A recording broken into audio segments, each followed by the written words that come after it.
Hello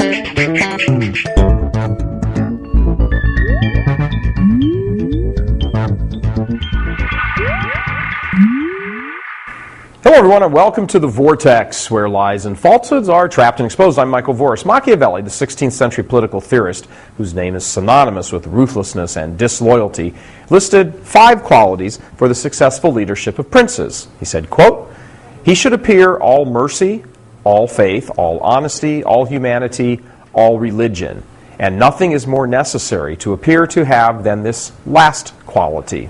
End quote.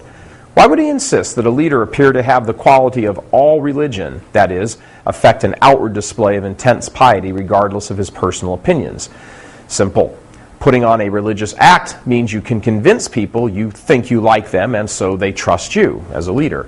But if you are putting on an act, then that means you really don't think religion is important or real. In fact, you can't think any religion is important or real because otherwise you would follow the real religion and not put on an act.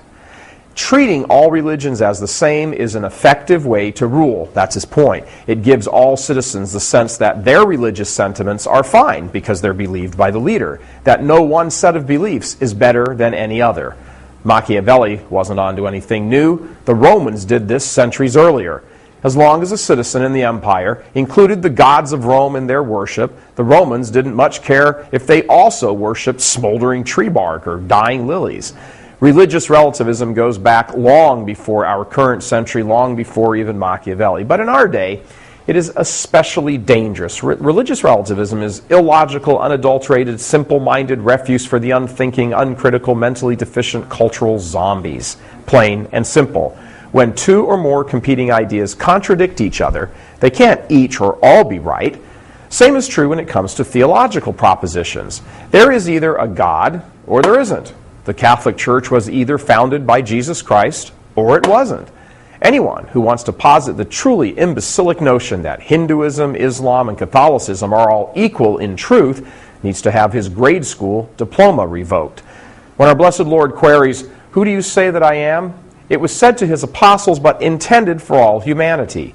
Jesus is not on equal footing with Buddha or Mohammed or Confucius. He is far superior, infinitely superior to them. In fact, he created them. Those theological systems are flawed, untruthful at their core. The very heart of what they preach is illogical and self-contradictory. The philosophical basis for them is riddled and rife with error. They are false religions, pure and simple. Their holy books, or scrolls, are only holy insofar as their followers believe them to be. They possess no intrinsic holiness of themselves. In some instances, they are delusional ramblings at best, deceptions aimed at, well, deceiving. Jesus Christ is God. That's it. God is a Trinity, a holy Trinity. That's it. Any religion that denies those truths is false in its very marrow, and that includes Islam as well. Muhammad was not a prophet, let alone the greatest prophet. He was not visited by an angel, at least a good angel, any more than Joseph Smith was visited by some fictitious angel with the name of Moroni. God is not some schizophrenic, revealing himself to the Jews as Jesus in one century and contradicting himself a few centuries later by sending an angel to some ne'er-do-well desert nomad saying something completely different. If that were true, God would have said at one point, "Love your neighbor," and then said later, "and then carve his head off with your scimitar." Come on, get real. All religions are not the same. They are not all worthy of belief. They are not different paths to the same God. In fact, all of them are wrong, dead wrong, eternally dead wrong, except one.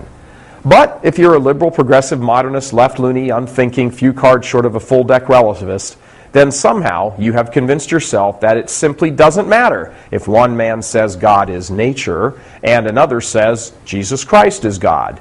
But ask yourself this, do you think it matters to God? Don't let anyone in the church try to soft pedal this nonsense about accepting all religions. You most definitely respect the adherent to another faith and accept him made in the dignity in which God created him. But as for the specific faith itself, call it what it is. Wrong. God bless you. I'm Michael Voris.